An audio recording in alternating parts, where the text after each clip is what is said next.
I want to start with Russia, but not with Navalny. A couple things, but they'll be brief. One, do you have any timeline now? The White House punted to you guys when they were asked when the written response was going to be sent to Moscow. Do you? So what I can tell you, Matt, today is that the response has not yet been transmitted to Moscow, but I can assure you that once the response is sent, we will let you know. So stay tuned. So and you'll also be giving it to us as well. So we will let you know. So stay tuned. We will let you know on a timely basis. Secondly, yesterday I believe you said something about how over the course of the past week or 10 days or so, in terms of formulating what the response is going to be, that you were consulting with NATO allies, European, partners and allies. And I just wanted to know, does that include Ukraine? Have Ukrainian officials been consulted about what this response is going to be, and are you taking into account their concerns or considerations in the document? Yes and yes.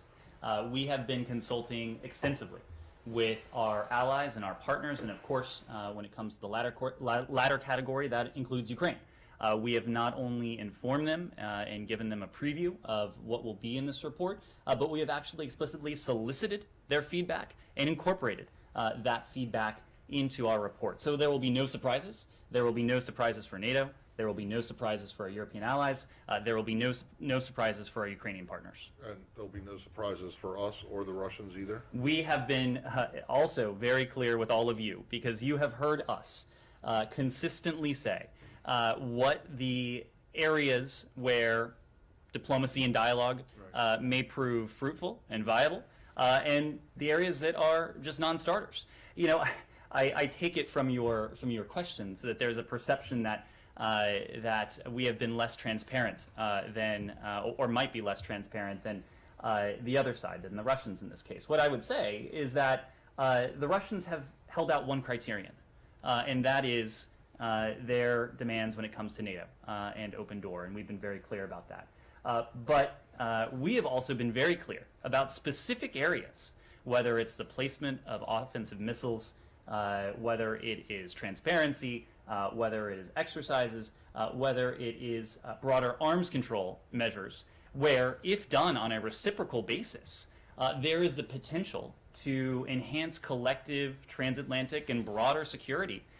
Those are areas where we've been very clear that we're willing to engage in dialogue. We have been consistently transparent with all of you, just as we have conveyed this very clearly and consistently to the Russian Federation. Well, there wasn't any implication in my question, but let me just ask this. I mean, is there going to be anything in there that the Russians aren't already aware of that are your positions? You will have to ask the Russians when they see the response. Because it sounds as though there won't be anything in there that's a surprise, which means that it's kind of a document that is kind of a dead letter.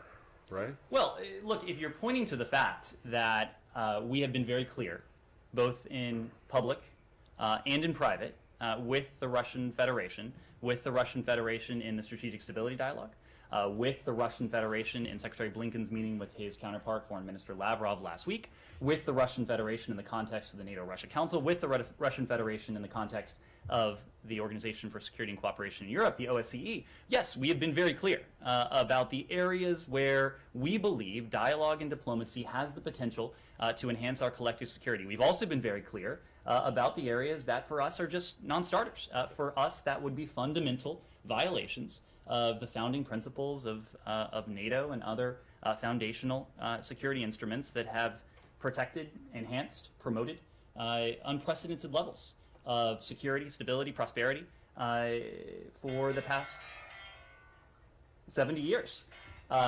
So you will have to ask the Russians for their response once they see our written report, but you are correct in one regard. We have been very clear and consistent about areas where diplomacy and dialogue may be fruitful, and areas where we are sincerely and steadfastly interested in engaging in that diplomacy, and areas where, for us, it's just non-negotiable. Last one. This morning, one of your colleagues over at the White House on a background call said that if it gets down to the point where you're going to impose sanctions, quote, "will start at the top of the escalation ladder and stay there." And I'm just wondering, is that a wise thing to do, to start at the very top, so that the only thing more that you could do would be some kind of military action? Let me take a step back and answer that question this way. First, you have heard from us consistently. You've also heard this consistently in the category of things we've been consistent about, that if any Russian forces move across the Ukrainian border, if there's a renewed invasion, it will be met with a swift, severe, and united response, not only from the United States, but also from our allies and partners. We have spoken consistently about the fact that that swift, severe, and united response will be unprecedented, that it will entail measures that we intentionally eschewed in the past, including in 2014 when Russia last invaded Ukraine. But it also will be unprecedented in its approach. And this is the point that you were getting to, Matt. It's the point that one of my colleagues made this morning. My colleague said that, and you quoted it partially, the gradualism of the past is out, and this time will start at the top of the escalation ladder and stay there. My question is this. So if you're at the top of the escalation ladder and something else happens, you don't have any further to climb on the ladder. You either fall off, or I guess maybe you jump onto the roof, Matt, if the ladder is attached to something. But I don't understand. Is it smart to start by going all out with nothing left in reserve? I mean, are you saying that whatever you guys should it become necessary, that whatever you guys will impose in terms of sanctions can't be topped? You have to recall, because if they can be, and if there are steps that you're not going to take, then you're not starting at the top of the escalation ladder. a couple points. One, you have to recall what this is about and what's at stake here. If this swift, severe, and united response goes into effect, and let me be clear, we hope it need not have to. We hope that dialogue and diplomacy can help us find a way out of this, help us find a way to de-escalation and ultimately to a peaceful resolution of this Russian aggression. But if we get there, what we will be talking about is a renewed Russian invasion of Ukraine. And the stakes of that, as we talked about yesterday, are important in the context of Ukraine, of course, a close partner of the United States, a sovereign, independent country itself. And that, of course, is important to us. It's important beyond Ukraine as well. What should be inviolable rules of the rules-based international order would come under assault. They would be undermined. They would be potentially eroded if the international community were not to take drastic steps to show Vladimir Putin, to show the Russian Federation that this is not the kind of action that can be tolerated in the 21st century. These are the kinds of actions that we sought to relegate to the dustbin of history after the Second World War. And if Vladimir Putin thinks that renewed aggression won't be met with severe, swift, united response, he would be wrong. There's another point here that I think is important, though.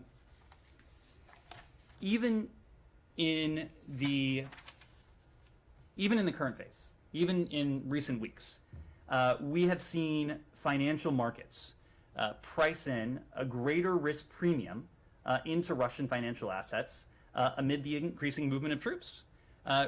It is not just us that is warning of this swift, severe, and united response.